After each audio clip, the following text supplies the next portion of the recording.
કે પોલીસ ને આ તે તો બધું વિરોધ પક્ષને દબાવવા માટે રાખ્યું. આખા ગુજરાતને રિવોલ્વર આપી દે હર્ષ સંઘવી કે બધા રિવોલ્વર લઈને ફરો, જ્યાં ડખો થાય ત્યાં ભડાકા.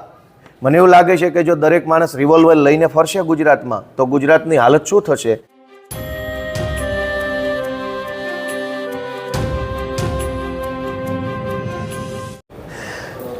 આજે વિધાનસભામાં છેલ્લો દિવસ છે, 25મી માર્ચ 2026નો દિવસ. મારો તારાંકિત એક પ્રશ્ન હતો. તારાંકિત પ્રશ્ન હતો કાયદો વ્યવસ્થાની સ્થિતિને લઈને ગૃહમંત્રી સમક્ષ.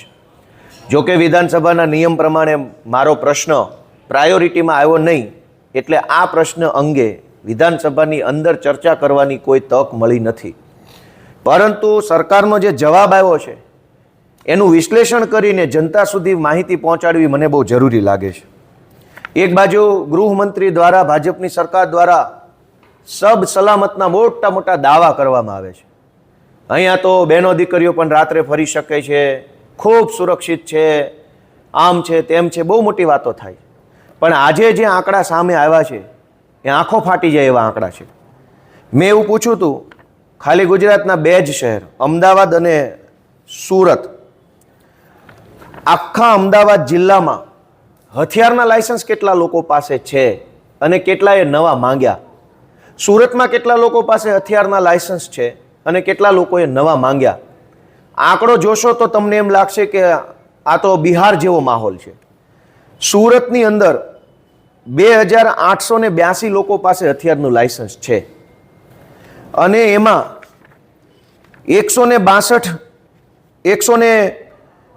185 કરતાં પણ વધુ લોકોએ હથિયારનું નવું લાયસન્સ માગ્યું છે. અમદાવાદની અંદર 5231 લોકો પાસે હથિયારના લાયસન્સ છે અને બીજા 350 જેટલા લોકોએ નવા હથિયાર લાયસન્સ માગ્યા છે. એટલે અમદાવાદ અને રાજકોટના મળીને 8000 કરતાં પણ વધુ લોકો પાસે હથિયારના લાયસન્સ છે અથવા માગ્યા છે.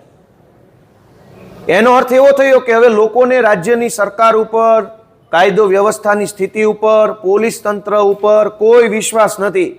દરેક માણસ એવું ઈચ્છે છે કે હું પોતે જ રિવોલ્વર લઈને ફરું, કેમ કે પોલીસ કે સરકાર નહીં બચાવે. કમર ઉપર રિવોલ્વર હશે તો બે ભડાકા કરવા થશે.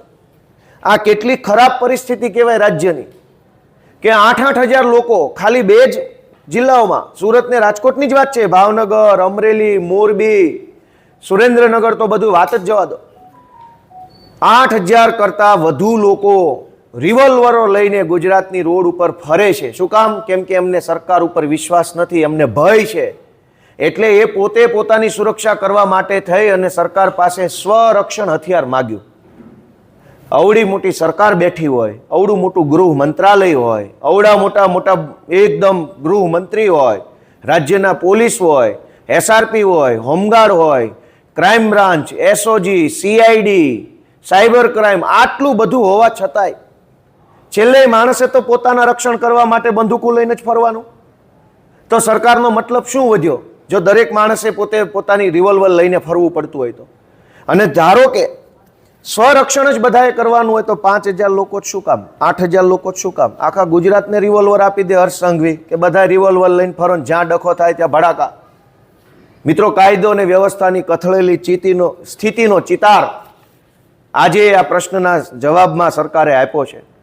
અત્યંત દુઃખ સાથે ગુજરાતની જનતાને જણાવવું છે કે ગુજરાતમાં અંદાજે 8000 જેટલા લોકોએ હથિયારો લઈને ફરવું પડે છે.